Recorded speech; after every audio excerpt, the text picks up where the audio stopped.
다들 식사 맛있게 하셨습니까? 다름이 아니라 벌써부터 눈을 감고 주무실 준비를 하고 계시는 것 같아서 한번 여쭤봤습니다. 오늘 이 시간에도 말씀을 통해서 우리에게 이 한 주간 살아갈 수 있는 힘과 지혜와 능력을 주시는 하나님의 은혜를 맛볼 수 있기를 간절히 소망합니다. 오늘 말씀 골로새서는 사도 바울이 골로새라는 도시에 있는 이 교회와 성도들에게 보내는 서신이었습니다. 이 서신을 통해 사도 바울은 골로새에 있는 이 성도들에게 어떤 가르침을 주려고 했을까요? 그것을 알기 위해 우리는 먼저 골로새라는 도시가 어떤 곳이었는지, 그리고 골로새 교회의 성도들이 어떠한 상황을 직면하고 있었는지 알아볼 필요가 있습니다. 먼저 이 골로새라는 도시는 원래는 에베소라는 도시에서 동쪽으로 160km나 떨어진 아주 작은 도시였습니다.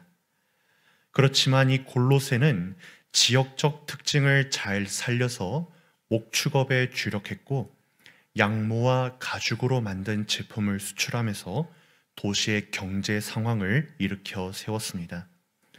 하지만 이후에 시간이 흘러서 골로새 근처에 두 신도시가 세워지게 되는데요.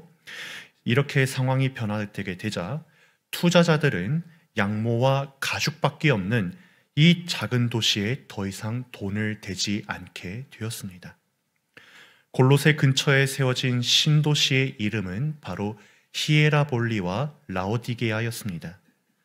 히에라볼리라 불리는 도시는 온천으로 유명했고 오락과 유흥을 즐길 만한 것이 많아서 휴양 관광객으로 언제나 문전성시를 이룬 도시였습니다. 라오디게아라 불리는 도시는 로마로 향하는 세금 그리고 행정적 문서들이 거쳐가는 거점이었기 때문에 이 라오디게아는 돈이 많은 사람들이 많았습니다. 특별히 라오디게아가 얼마나 부유했는지 요한계시록 3장의 말씀을 보시면 이 라오디게아 교회에는 곤고도 없었고 가난도 없다고 자랑하고 있습니다. 자, 어떻게 보면은 이 잘 사는 두 도시 사이에 골로새가 있었기 때문에 어부지리격으로 경제 성장을 노릴 수도 있지 않겠습니까? 그렇지만 양모와 가죽 그리고 그것으로 만든 공산품은 더 이상 골로새만 가지고 있는 특산품이 될 수 없었습니다. 다른 신흥 도시들에서도 양질의 양모와 가죽 제품을 내놓았기 때문에 이것으로는 지속적인 부를 창출할 수 없었습니다. 그렇기 때문에 골로새의 경제는 날이 가면 갈수록 퇴보하고 있었습니다. 골로새가 직면한 문제는 이것뿐만이 아니었습니다. 골로새에는 종교적인 문제도 상당히 컸던 도시였습니다. 이 지역의 사람들 자체가 종교 활동을 열렬히 벌이는 사람들이었는데요. 이 지역 사람들은 오래전부터 퀴벨레라고 불리는 모신을 숭배하는 것으로 유명했습니다. 그런데 이 도시와 사람들은 이방 종교에 대해서 배타적인 사람들은 또 아니었습니다. 그래서 주전 6세기경에 이 골로새에 유대교가 들어왔을 때 그들은 유대교인들을 몰아내지 않았습니다. 도리어 어떤 사람들은 유대교에 입적하기도 했고 또 유대교는 전통을 조금씩 바꿔서 그들의 상황과 여건에 만든 유대교 커뮤니티를 형성하기도 했습니다. 이런 특징은 기독교에서도 마찬가지로 드러났습니다. 이 지역 출신이었던 에바브라가 예수님을 믿고 바울 옆에서 성숙한 그리스도의 종으로 성장하고 골로새와 라오디게아와 히에라볼리의 교회들을 세울 때 골로새 사람들은 그를 핍박하지 않았습니다. 교회를 세우는 것도 방해하지 않았습니다. 그러나 이들의 종교적 열심이 이단의 가르침마저 구별 없이 받아들이게 했고 교회가 지켜야 하는 복음의 진리와 하나님의 정의와 교회의 질서를 무너뜨리고 바꾸려고 위협했습니다. 그래서 사도 바울은 이 골로새 이단들을 교묘한 말로 교회와 성도를 속이는 자들이라고 비난한 바가 있습니다. 자, 여러분, 이렇게 잠시 골로새의 상황과 골로새 교회가 눈앞에 둔 그 배경에 대해 말씀을 드렸는데 상황이 너무 복잡하지 않습니까? 만약에 여러분들이 이런 경제적인 어려움과 신앙적인 도전 사이에 놓인 골로새 교회의 성도들이라면 어떨 것 같습니까? 아마도 이 복잡한 상황과 깊게 연관되지 않으려고 하지 않겠습니까? 자, 그런데 여러분, 골로새서 1장 2절의 말씀을 보시기 바랍니다. 사도 바울은 이렇게 말합니다. 골로새에 있는 성도들, 곧 그리스도 안에서 신실한 형제들에게 편지하노니 우리 아버지 하나님으로부터 은혜와 평강이 너희에게 있을지어다 라고 말합니다. 골로새 교회 성도들이 어떻다고 이야기합니까? 그리스도 안에서 신실한 형제들이다 라고 말합니다. 골로새 교회의 성도들은 너무 복잡다단한 상황 속에 놓여 있습니다. 날로 추락하는 경제적 상황, 그리고 헛된 종교적 열심과 이단의 가르침이 난무한 상황 속에 있습니다. 그런데 사도 바울의 문안을 보니까 지금 골로새에 있는 성도들은 예수를 그리스도, 곧 구원자로 신실하게 믿는 믿음을 가지고 이 어렵고 복잡한 상황 속에서 요지부동하고 있지 않던 것입니다. 골로새 교회의 성도들은 복잡하고 풀기 힘든 상황 속에 머물고 있습니다. 그런데 어떻게 해서 그리스도 안에서 신실한 형제가 될 수 있었을까요? 그 이유는 3절부터 8절까지의 말씀을 통해 찾아볼 수 있습니다. 자, 말씀을 보시면 사도 바울은 골로새 교회의 성도들에게 어떻게 칭찬하고 하나님께 감사하고 있습니까? 골로새 교회의 성도들이 복음이라는 진리의 말씀을 들은 뒤에 하늘의 소망을 쌓아둔 자들이라고 칭찬합니다. 조금 더 명확하게 말씀드리자면 복음을 통해 하나님의 은혜를 알게 된 뒤로부터 이 골로새의 성도들은 이생의 열매를 맺기 위해 힘썼던 예전 모습을 버렸습니다. 그들은 들은 복음에 순종하면서 천하 곳곳에 열매를 맺기 위해 열심을 내었습니다. 이것이 바로 그들이 칭찬받는 이유였던 것입니다. 그런데 성도 여러분, 잘 생각해 보시면 하나님의 은혜가 임한 곳에 열매 맺는 역사가 있는 것은 당연하지 않습니까? 사도행전 1장 말씀에서 예수님은 성령이 임하시면 너희가 권능을 받고 예루살렘과 온 유대와 사마리아와 땅끝까지 이르러 내 증인이 되리라고 약속하셨습니다. 그리고 이 약속대로 어떤 일이 벌어지게 되었습니까? 마가의 다락방에서 성령으로 충만해진 성도들이 복음을 들고 나가 세계 만민에게 복음을 전하였을 때 수많은 사람들이 회개하게 되고 예수님을 믿게 되는 거듭남의 열매가 맺혀지게 되었습니다. 또 성령의 감동으로 인해 어떤 일이 벌어졌습니까? 고넬료의 집에 복음이 임하였는데 그를 중심으로 많은 이방인들이 회개하고 주를 믿게 되었습니다. 이 외에도 하나님의 은혜를 경험하고 성령의 역사와 함께한 수많은 사람들을 통해서 저 멀리 아프리카의 에디오피아로부터 시작해서 그리고 북방의 소아시아의 작은 도시에게까지 복음이 이르게 되고 열매가 맺혀지게 되었습니다. 이렇게 복음은 하나님의 은혜로 성도들에게 주어지고 성령의 역사를 통해 유기적으로 움직이게 되어 열매를 맺게 하는 놀라운 능력이 담겨 있습니다. 그런데 이 복음의 능력을 성도들이 간직하고 열매를 맺는 것은 매우 힘든 일입니다. 왜냐하면 이 세상에서의 환난이 끊어지지 않았기 때문입니다. 마귀 사탄의 대적이 아직 우리 주변에 맴돌고 있기 때문입니다.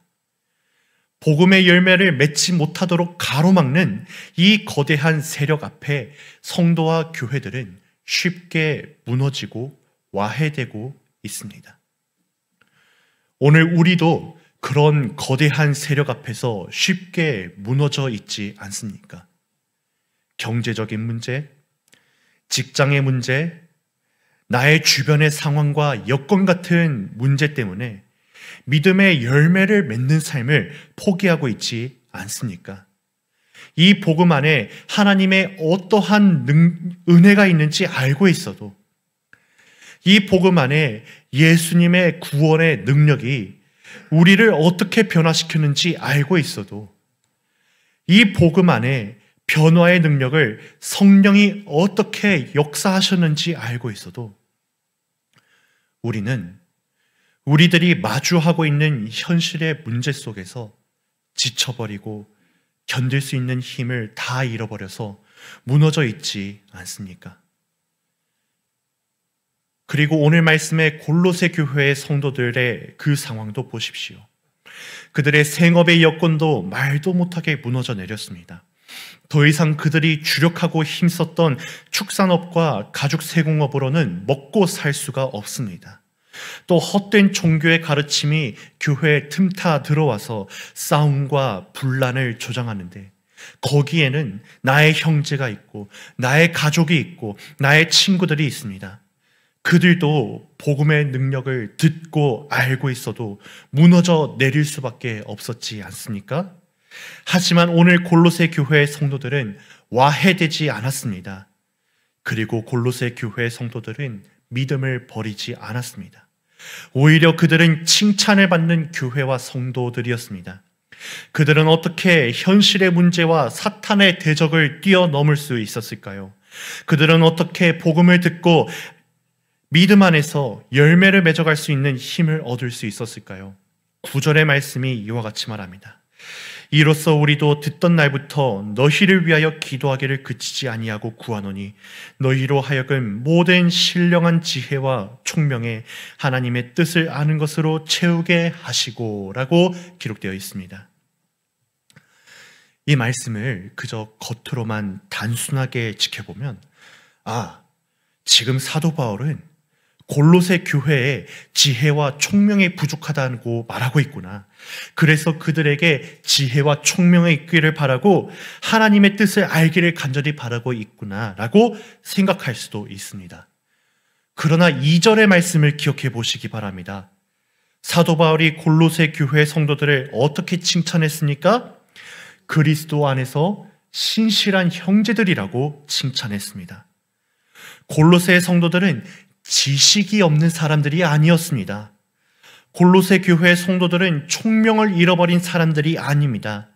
그들은 오히려 복음을 명확히 알고 있는 자들이었습니다. 물론 다른 교회들도 전도자들을 통해 복음을 들었지요. 그들은 그 복음이 어떤 것을 말하는지 잘 알고 있기도 했습니다. 하지만 골로새 교회가 다른 교회와 차별되고 있는 한 가지 특징은 이 복음의 내용과 배경을 학문적으로 아는 지혜로 만족하는 자들이 아니었다라는 것입니다. 골로새 교회의 성도들은 복음 안에 하나님의 뜻이 무엇인지 분별하고 그것을 아는 것으로 그치는 것이 아니라 마음에 채워나갔던 자들인 것입니다. 그리고 10절의 말씀을 보시기 바랍니다. 골로새의 성도들이 복음을 들었을 때, 하나님의 뜻이 무엇인지 분별하였을 때 그들은 그것을 마음에 채우는 것으로만 만족하지 않았습니다. 그들은 하나님의 기쁨을 위해서 범사에 선한 일에 열심을 내었고 그것으로 열매를 맺는 인생을 살아갔습니다. 그들이 이렇게 마음속에 복음을 꽉꽉 채워놓고 그 복음 안에 하나님이 무엇을 기뻐하시는지 알게 되고 그것을 순종했을 때, 여러분, 골로새 교회에 어떤 역사가 이루어지게 되었습니까? 11절 이하의 말씀을 보시기 바랍니다. 지금까지 그래왔던 것처럼 우리 주님께서 영광의 힘을 따라 모든 능력으로 골로새 교회와 성도들을 능하게 하여 주셨습니다. 사도 바울은 이 같은 그리스도 예수의 능력이 그 교회 가운데 끊이지 않기를 바라면서 11절부터 12절 말씀과 같이 기도했던 것입니다. 이로 인해서 어떤 거대한 시련과 환난이 닥쳐와도 견딤과 오래 참음에 이르러 복음의 열매를 맺는 일에 주력하게 되었고, 성도의 기업인 하늘의 소망 가운데 하나님 아버지께 감사하는 성도들이 될 수 있었던 것입니다. 성도 여러분, 골로새 교회의 성도들을 통해서 우리가 배울 수 있는 것이 있다면 무엇이겠습니까? 물론 무너지지 않는 심지 굳은 신앙도 배울 수 있겠지요.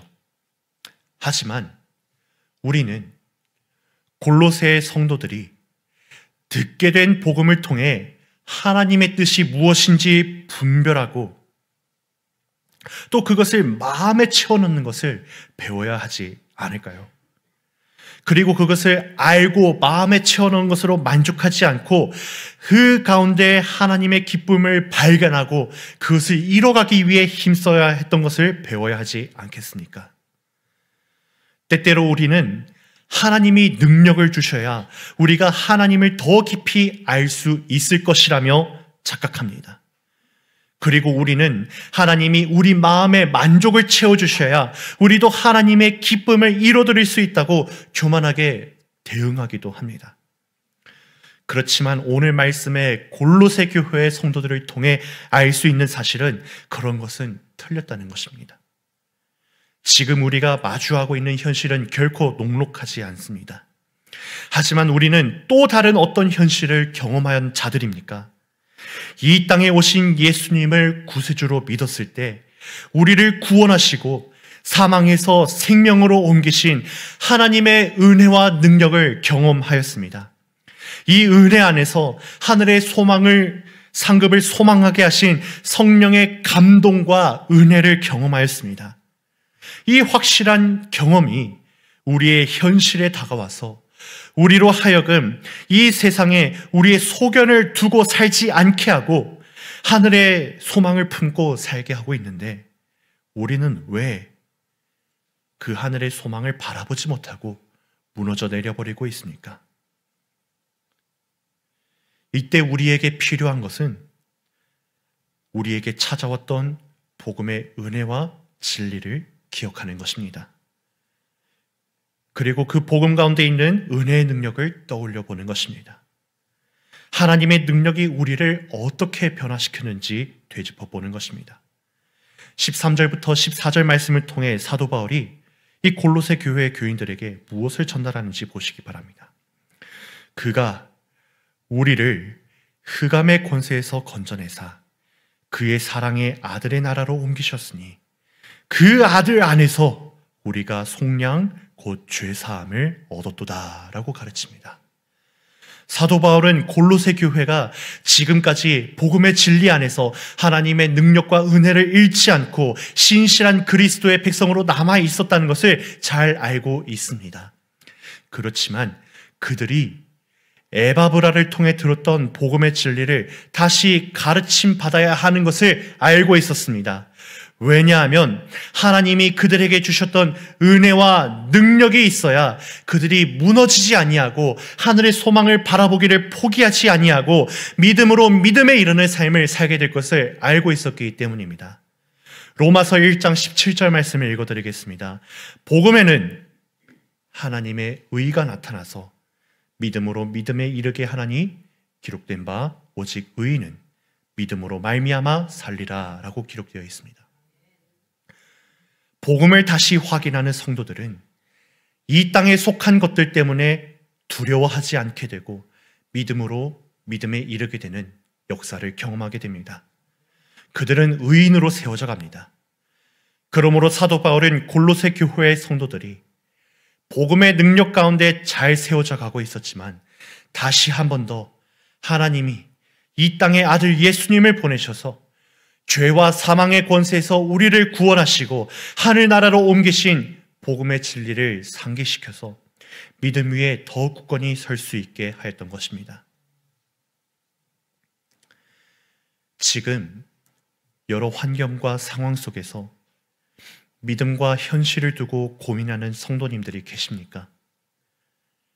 신앙의 열심을 잃어버리고 한 발자국 뒤로 물러선 성도님들이 계십니까?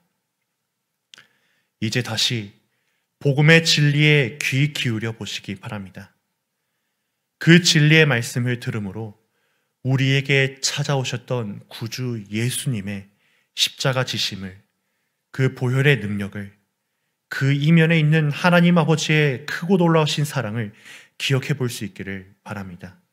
예수 그리스도의 십자가 보혈 흘리심이란 큰 사랑을 맛볼 때 변화되게 하시는 성령의 인도하심을 경험할 수 있기를 바랍니다. 이때 우리에게 어떤 놀라운 일이 벌어지게 될까요? 다시 9절의 말씀으로 돌아가 보실까요?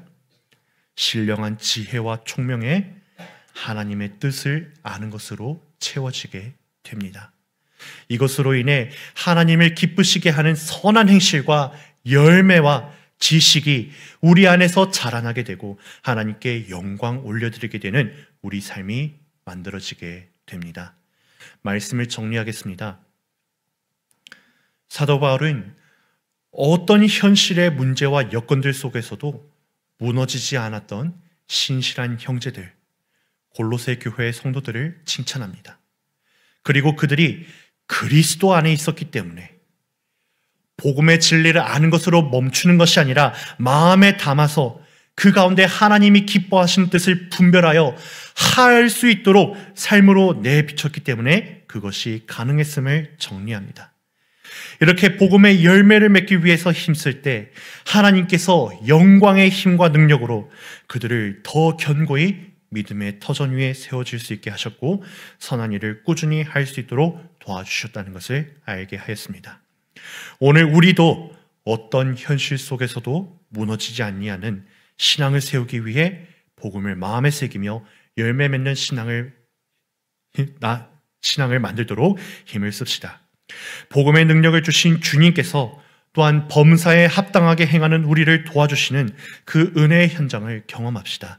이처럼 시련과 환난을 이겨내고 하늘의 소망을 품고 나아가는 우리 모두 되어서 하나님의 기쁨과 오늘 우리 교회의 모범이 될 수 있는 모든 성도 여러분들 다 될 수 있기를 간절히 바랍니다.